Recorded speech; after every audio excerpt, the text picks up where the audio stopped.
Can we have a talk? I think you're old enough now. All you guys. It's time we have the talk.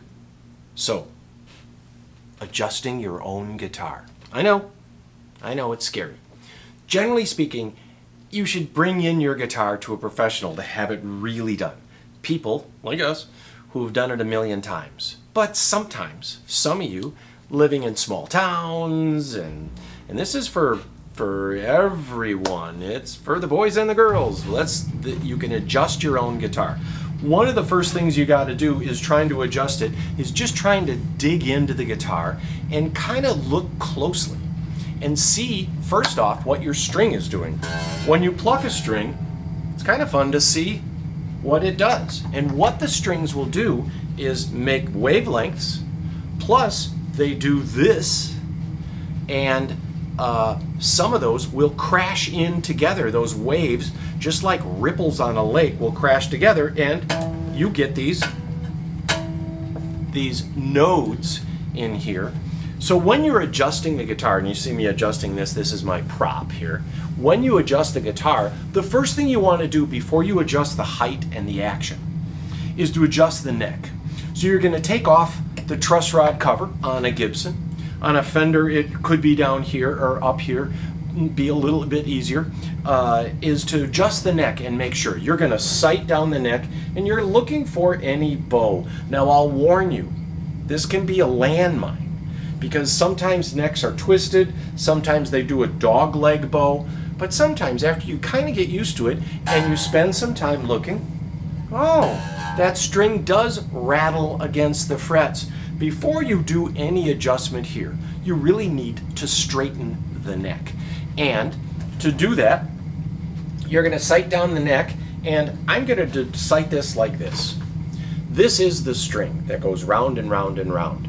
When you tighten the truss rod, so clockwise, tightens it righty, tighty, you're actually taking the string, which the neck has gone down, and the string is still in a straight line, and you're bringing the neck closer. But you can see my hand, you're actually bringing the headstock back a little bit too. So as you tighten it up, you're tightening the string, and the string is becoming sharper.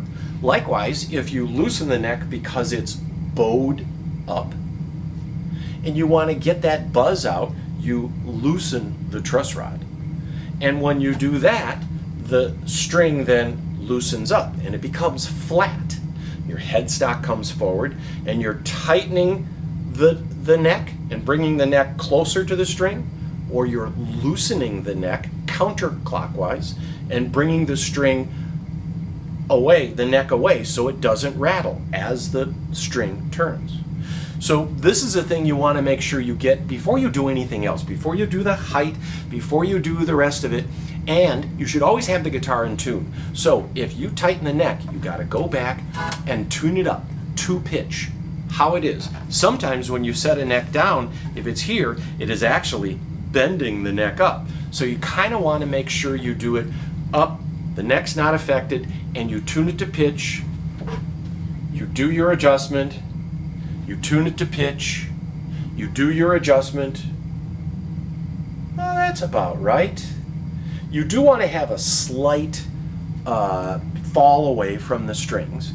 And you might also find that as you're looking at it, there's humps and that. That's when you call us. Actually, for any of this, feel free to call us. But if you're out there and you're making an adjustment on a neck, the neck adjustment is the first place to go.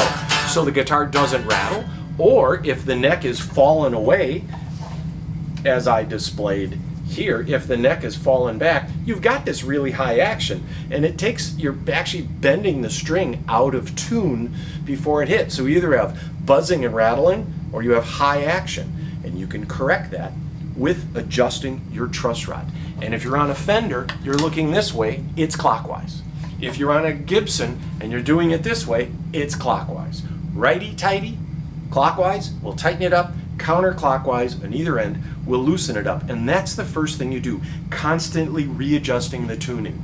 Then, after you know the neck is straight, you can do the rest of this. And I'll get to that, or we'll have someone else get to that in the next part of this series. But I just wanted to convey this simple adjustment.